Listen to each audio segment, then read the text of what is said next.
So Donald Stojak talks to interesting people, and today I'm going to talk with Ari over in Israel. And Ari, can you give us a little background on who is Ari? You've got to come off mute to do it, my friend. I guess I do. Yes, you do. Okay, so I grew up in the States. I moved to Israel 2 years ago. I know Donald now for, I think, 2019. Yeah, wow. Okay. And, I lived for most of my life a life that didn't feel like I was living my life. And I met Donald at a time where I was really starting to kind of want to pursue a career that I felt suited me. And we met, we kept in touch, and about a little over a year ago, around 15 months ago, I just decided I'm going to be a coach and this is just what I'm going to do. And I started with, I up until that point had no experience with social media. I had no interest in social media for a number of reasons that are personal. Using my warm market, people that I grew up with, people who knew me, was not really an option. And so I started my practice from probably as close to ground zero in terms of having a network or a market, people who knew me as you could get. I had maybe 5 to 10 connections on LinkedIn, not really people who knew me again. And I started like that in January of 2022. And can I interrupt? Because we're gonna fast forward this. I'm gonna tell you, when I first talked to Ari, it's like when I talk to people, now I've talked to so many of you, I kind of size you all up, okay? And when I first talked to Ari, it was a phone conversation. It was before we were using Zoom like that. And Ari could barely talk. There was a lot of pregnant pauses. Do you remember that, Ari? vaguely. Yeah, I remember that, right? And we just kept, something that told me, it says, there's something about this guy, right? And we did stay in touch. But I remember when you asked me, hey, I'm thinking of moving to Israel. And I was thinking to myself, oh my God, what are you doing? Right? It's just like, whatever, but you did it, right? And I mean, seriously, in that social media phobia, is there anybody on this call that's can relate to this? Okay, so I want to give you all a pathway. Okay, some people say, can I do this? Pay attention, because where are you at now, Ari? Let's fast forward it. What have you achieved in just a short amount of time? Right now, I feel like LinkedIn is like another home for me. I found ways to develop as a person and express myself there that I never dreamed of. I've met more interesting people in the past year than I probably have in my life up until this point. At least pretty close. Yeah, I could probably say that. And now I have people writing to me, asking to have a conversation about what they're going through, wanting to work with me. And I just have endless opportunity to get into conversations with more people, more interesting people, and discuss their life and learn from them and connect. And that usually develops in ways which are beneficial in my life, in my personal life, in my professional life. Some of them become clients, many of them don't, but it really doesn't matter because enough do that it's growing, and it's just been one of the most amazing processes I've ever experienced. And so to be clear, from a dead stop, your background is IT, and you work in that field to this day, kind of on the, so you're pivoting from that kind of a career to coaching. You've actually now have paying coaching clients that are very significant. Yeah, yes. And, today was an interesting day for me because was literally booked back to back to back to back with paying clients or people who are interested in becoming. Mhm. And it's and yeah, the important thing is that a lot of people who got into coaching said, well, I've been coaching for years kind of informally, or I have some kind of this, that, the other. I had one guy that came to me who asked me to be his mentor, and I was there for him for a couple of years. But aside from that, I lived my life very closed in my shell, and I never did this before. I never I didn't have testimonials. I never had real experiences of actually doing this. I just knew in my heart and soul that this is what I was born to do. So I was started with, I don't know, pretty close to nothing and no budget. There was no marketing. I had no marketing budget. I had no nothing budget. It was free, free LinkedIn account, and I paid for Zoom and Calendly. Right now, I have like the minimum paid link. Like my business costs $65 a month to run. Those are So, my you know, business is audience, right? yeah. It's your uniqueness. But one of the third pillar business is margins. Okay, so it's not the money you bring in, it's the money you get to keep. So I love low overhead. It's crucial. The other component of business is story. We've touched on that a little bit. So Ari, a little bit about your story to kind of give them grounding. What do you coach on? What is your coaching genre, would you say? Um, so I've tried to express the same concept in different words. The words that and I was about actually have a post I'm putting up soon about it, but what I try to do is I try to help people make choices about what they want to do in life instead of living on autopilot. And I do that across all domains of life, whether they be in physical life, emotional life, intellectual life, or spiritual life. I help people get deep within themselves and choose a path that comes not from what their mind says they think they should be doing or what other people think they should be doing, but this comes from their heart and from their soul. That's that's in a nutshell what I do. And I know in our conversations, I have found you to be a very calming influence for myself. I'm just gonna state it right up back. I mean, I get something from everybody, and what I have always gotten from you is a calmness, a grounding, and the ability for me to slow down long enough to say, "Oh yeah, that's it," as opposed to, "Oh yeah, that's not it." Mm-hmm. Yeah, I get that feedback a lot. People say I just felt like I've done a meditation when we're just Mhm. having a casual conversation.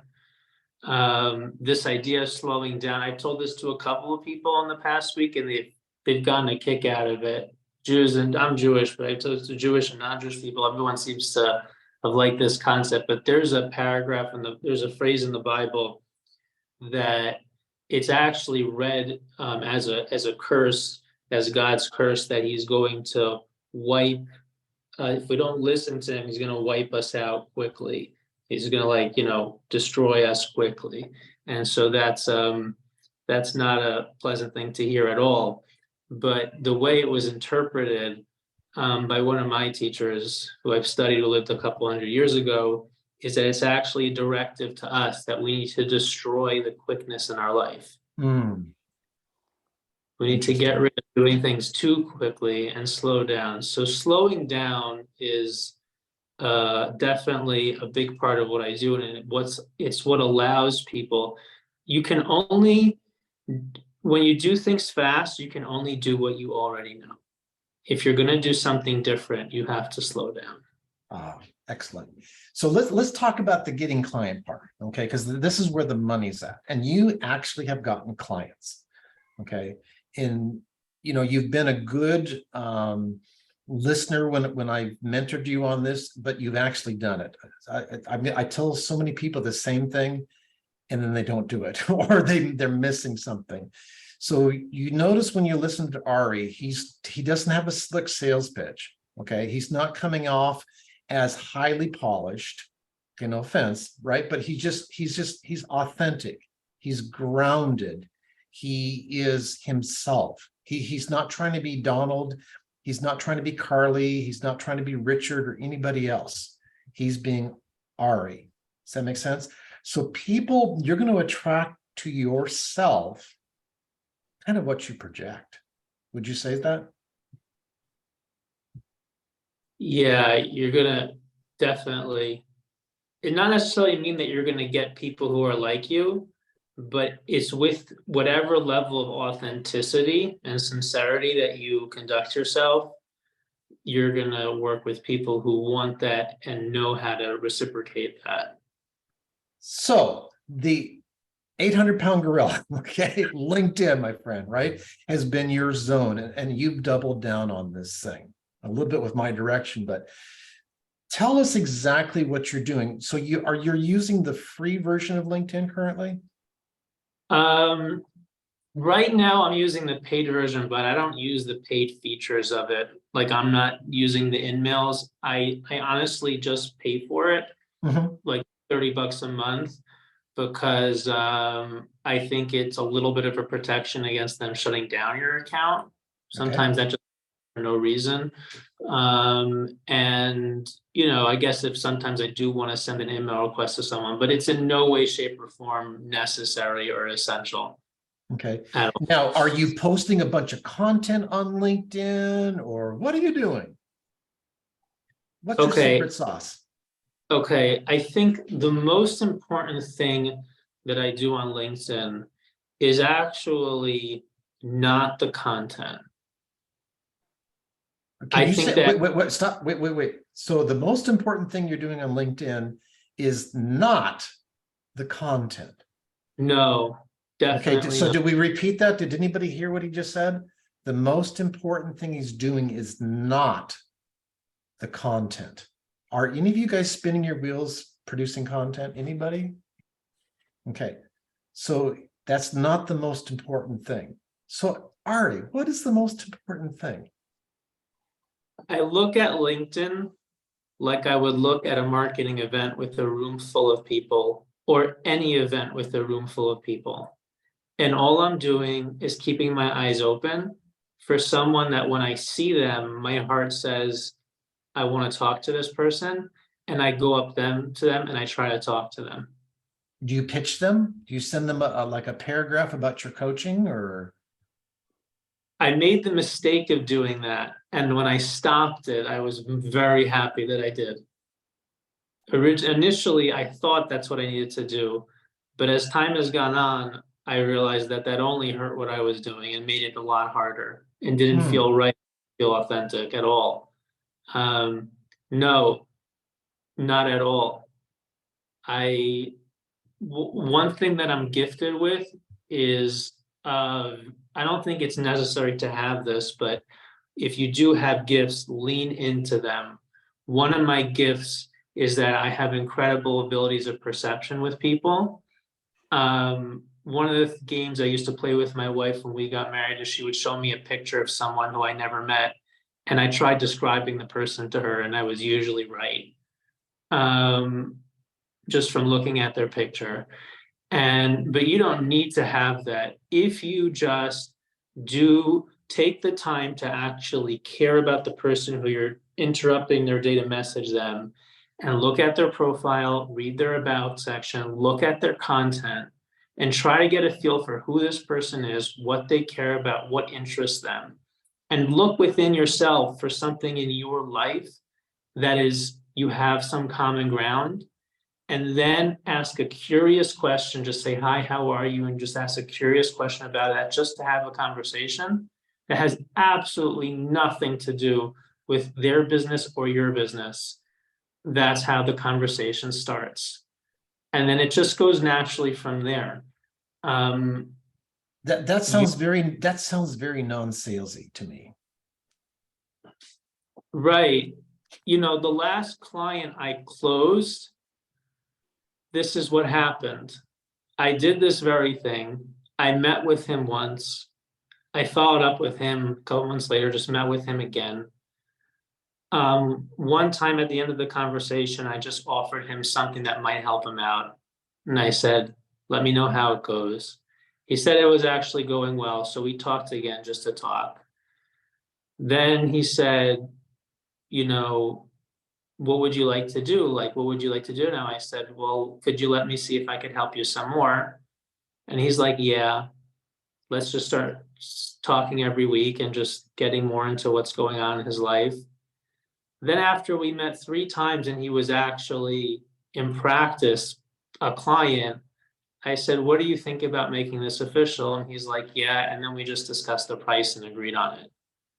That was it. So no elevator pitch, no scripted 10-step funnel, none of that.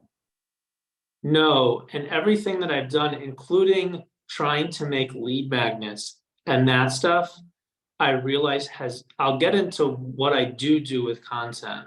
Because it's powerful, but it's in no way, shape, or form the most important thing. All that other stuff I found to get in the way. It was not helping me connect to people. It was getting in the way. Maybe for other people it does, but for me, it just got in the way. I didn't need that to connect with people. I didn't need that to get into conversations with people, and it was only hurting it. Okay. And so kind of what we're describing here, when I do presentations and master classes, we're going from what I'm going to call transactional to relational. Okay, so a lot of businesses survive in the transactional mode. Let's say they generate a lead, and that lead either becomes a client or doesn't become a client. Okay, does that work? Absolutely. Do the experts and the gurus teach that? You bet they do. Okay, do the shiny objects out there draw you to that? Yes. Oh, wouldn't that be nice if people just drop into my lap and sign up for whatever I got or buy whatever I got. Transactional. Does it work? It absolutely works. But doggone it, it's expensive. Okay, and it's getting more expensive. Cost of lead generation and lead acquisition is crazy right now. Okay, but now as long as your lead generation costs are covered by your sales, you're in good stead. That makes sense? Okay, now for those of you that don't have a few $1,000s to drop on lead generation per month, okay, pay attention. Or maybe would like to divert the thousands of dollars you're spending there in a different way that Ari's describing, is we're going to talk relationally. Okay, so without spending the big bucks, or maybe hardly any bucks. Okay, this is what we're talking about here. Does that make sense? Okay, very, very, very, very powerful. Okay, now this applies to not just only getting clients, but getting referral partners. Okay, getting opportunities for conversations that lead to other things and all kinds of stuff. So don't just think when you're having a conversation, oh, they're going to become a client or not become a client. They might not even be in the ballpark for you, but you know what? Everybody knows somebody. So every time you touch down with somebody, it's like a Tupperware party on steroids. And this is how LinkedIn works. They can open the door very highly potentially to markets that you would not have access to otherwise. So when you have a good quality conversation with somebody that's breathing, right, they're opening a door for you. And sometimes it's opening a door to buckets full. Do you see the shift there? Did you get that? My friend in Nairobi, or not Nairobi, sorry. Did you in Nigeria, right? Okay, does that make sense? Now, yes, it does. Yes, sorry, I was on mute. Yes, it does. It's just okay, shocking that it's not Digi, if Ari can do this in the huge country of Israel, right, which we all know is a major global player and has what, Ari, hundreds of millions of people, or how many people in Israel? I think 9. Yeah. 9. Okay, Digi. Sorry, I'm not laughing. If Ari can do it there, right? And Ari, are you reaching into other continents from Israel? I mean, on LinkedIn, I'm mostly speaking with Americans, but Ah, one of my clients is in France, and mhm. yeah, they're all over the place, but mostly America. Yeah, relational. Does that make sense? Is anybody Yes, cluing yes. into that? Is this like Revelation, or you might have heard it and like you're seeing it in real time? Okay, so Ari, ground zero, right? Ari, do you have a wall of coaching certificates or an MBA, or have you spent hundreds of thousands of dollars getting your training? No. Let's see, have you spent a bunch of money and built an advanced sales funnel or anything like that? Nothing? Oh, okay, wait a minute. Okay, what else? Are you staying up late at night, posting on all the social media, a bunch of content or content creation, any of that? None of that. Okay. Oh, so you're spending your extra time with your kids and your family, you're saying? Yeah, And you're building up a successful coaching business. yeah, Do you see how easy he's saying that? Okay, Elaine, are you paying attention? Okay, I'm calling you out, but I mean, you know what? I love your poetry, but does that make sense? Okay. And now the other thing I want to point out too is what if you're not picking it up on it, Ari's not a pushover. Okay, you're listening to a very relaxed individual, right? Okay, but Ari is determined, correct? Ari, what's your level of determination? On a scale of 1 to 10, how determined are you to make this happen? oh, I'm really stubborn about it. Yeah. So he's not dipping his toes here, right? He's thrown his hat over the fence. He's in it. He believes it. He embodies it, right? Almost to the point where he's been at loggerheads with people in his family, like, dang it, I'm doing this, so get on board, right? And he's figured it out. He hasn't used that as an excuse. He's using it as a reason, correct? Yeah, yeah. Any questions?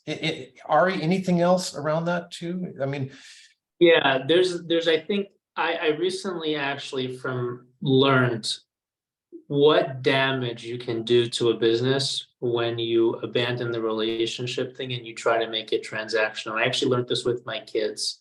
When I got to Israel, I couldn't buy the same kind of bread that I bought in the States. And so I learned how to make sourdough bread in a very efficient and fast way.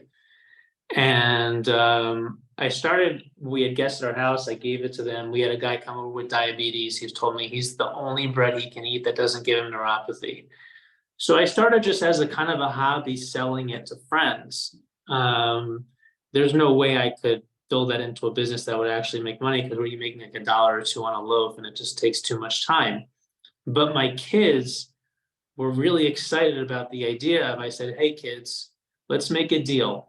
I'll find you customers, you'll bake the bread, and you also are going to be responsible for breaking the bread for the family. So I basically gave my 10-year-old and my 9-year-old the responsibility to break bread. I taught them how to bake the bread, and they also are going to deliver it, and then they'll get the profits from the bread that they sell. So they got 1 customer, 2 customer. We were up to about 7 customers who wanted bread almost every week, and they're excited because now they get some pocket change. But I was still doing all the outreach to people and checking in with them every week, and it was starting to take my time and I was getting annoyed. So I thought to myself, let's create a WhatsApp group where I just message everybody if you want bread. I did that 3 weeks ago. We haven't sold 1 bread in the past 3 weeks. And I message everybody those weeks and no one's asked for it, never sold it. And then I realized, wow, I thought I was selling bread. I wasn't selling a bread. I was selling a friend, someone you know in the community, calling you and asking you, hey, my kids bake bread for you. Would you like some? That's what they were buying. They weren't buying the bread. And so now I realize that I'm either going to have to go back to calling these people, or I'm going to have to teach my kids to do it, because this business is a relationship. It might just be bread, but it's much more than the bread. that's a huge lesson. Is that an aha moment for anybody? Okay, and if you think you know what you know, you don't know what you know. And like, I'll get back to, make sure you watch that YouTube video that Richard and I recorded the other day, because he's going to tell you don't know what you know. Okay. Have anybody heard of Coca-Cola? Do you realize they're doing the same thing? Does Coca-Cola sell Coca-Cola by highlighting their ingredients? Does Coca-Cola sell Coca-Cola by detailing what Coca-Cola does to you when you drink it? Or what happens 30 minutes after you drink it? Or 3 hours after you drink it? Or 5 years after being addicted to it? Do they sell it that way? Are some of you trying to sell your product or your service by giving the wrong details?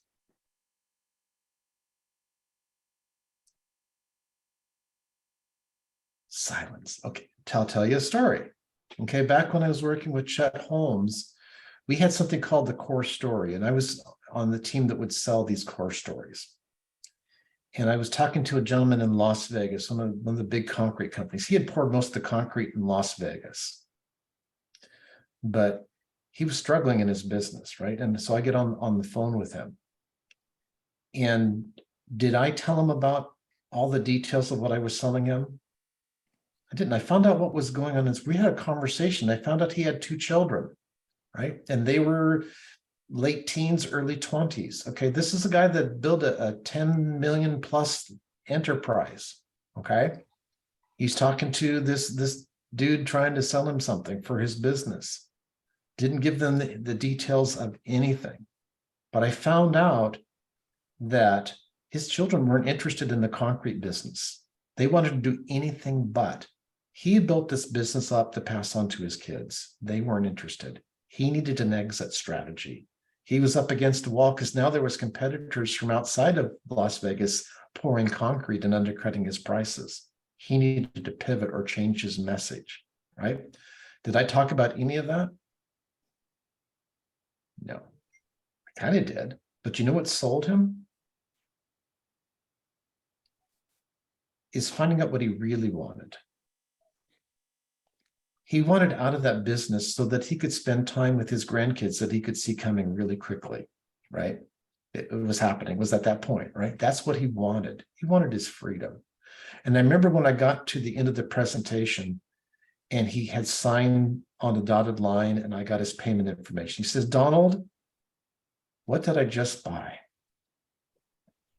I said, John, you just bought your freedom. And he went, thank God.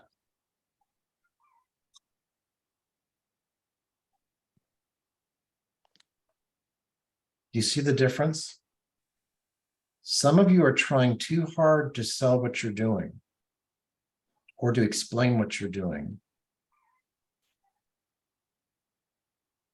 Ari, we're talking about unselling, aren't we? We're talking actually about selling, but we're selling by unselling, correct? Yeah.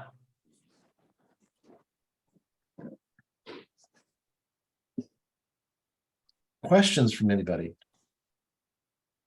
Comments, insights? Yes.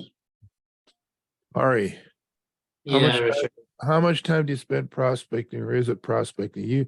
You spend your first hours or your first behaviors, your first things is looking at profiles. To be honest, because of the lifestyle that I have, my schedule is in a lot of flux, and I don't even know how many hours I'm doing it a week. All I know is that a couple times a week I get a fire in my belly, and just for an hour I just really, really look and try to connect with people. In the beginning, when I didn't have those connections yet, it was a lot of looking at profiles and reaching out and trying to have a conversation. But that's changed now in 2 ways. The first is that at the end of 2022, I made a list of everybody, not people who I thought were potential clients.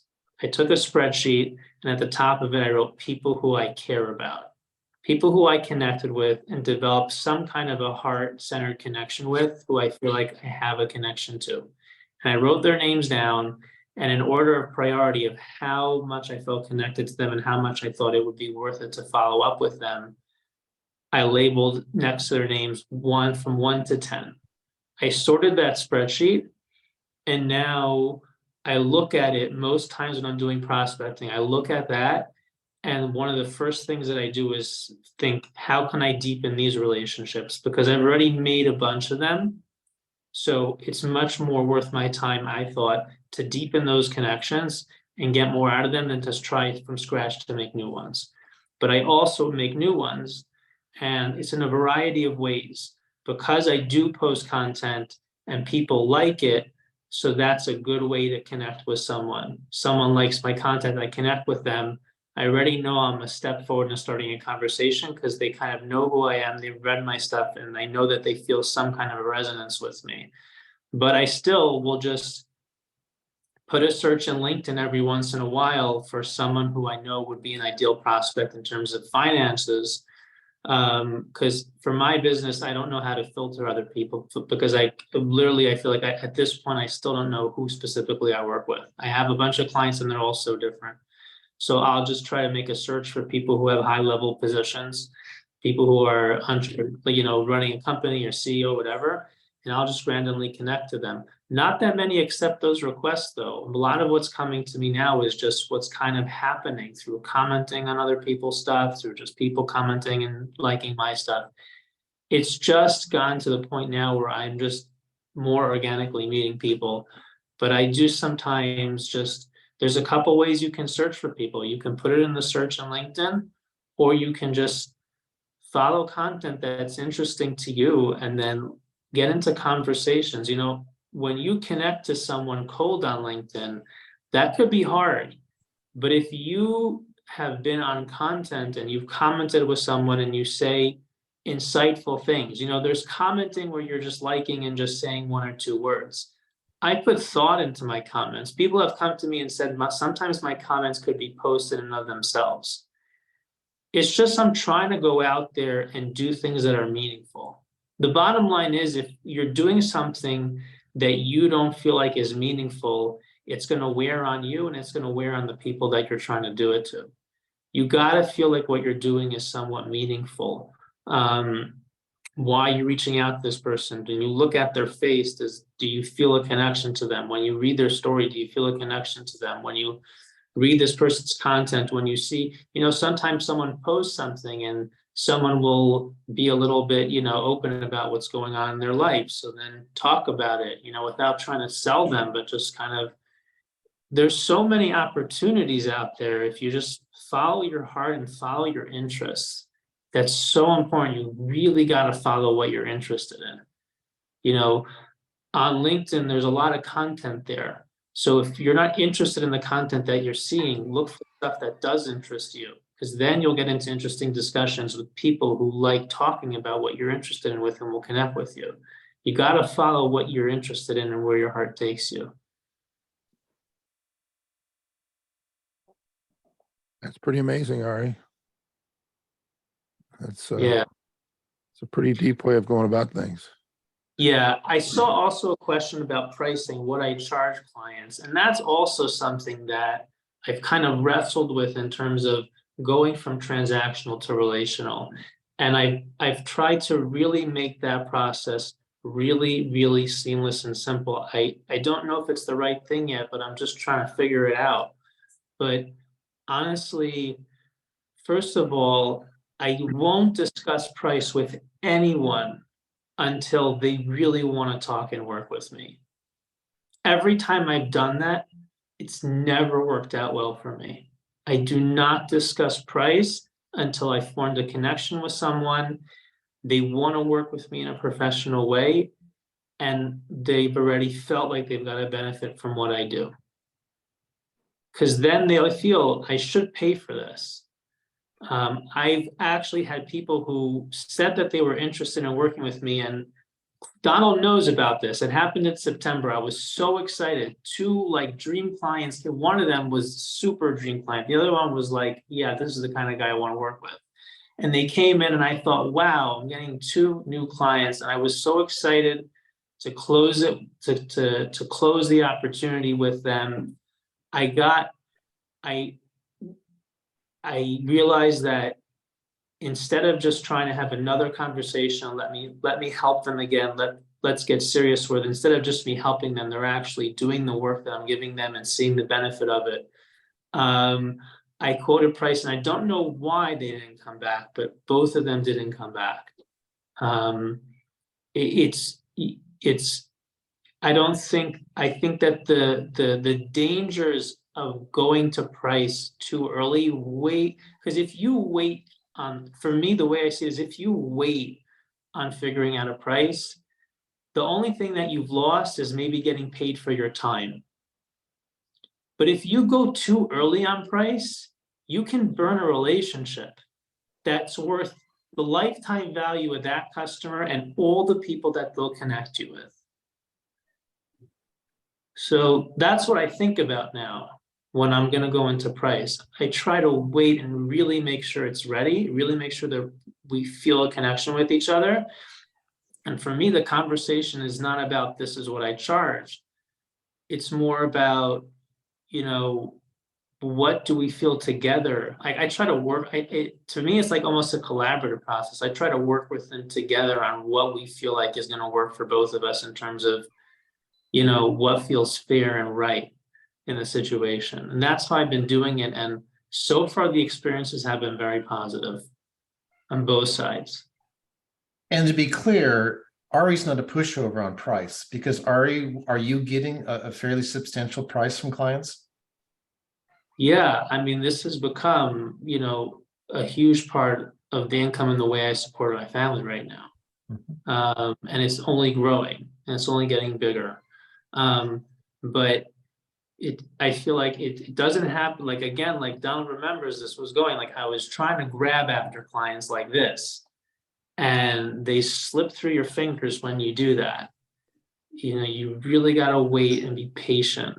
You got to wait and be patient, believe what you're doing is right, and make sure it's aligned with your soul, and just, you know, keep on going after making that relationship with whoever you're working with stronger and better.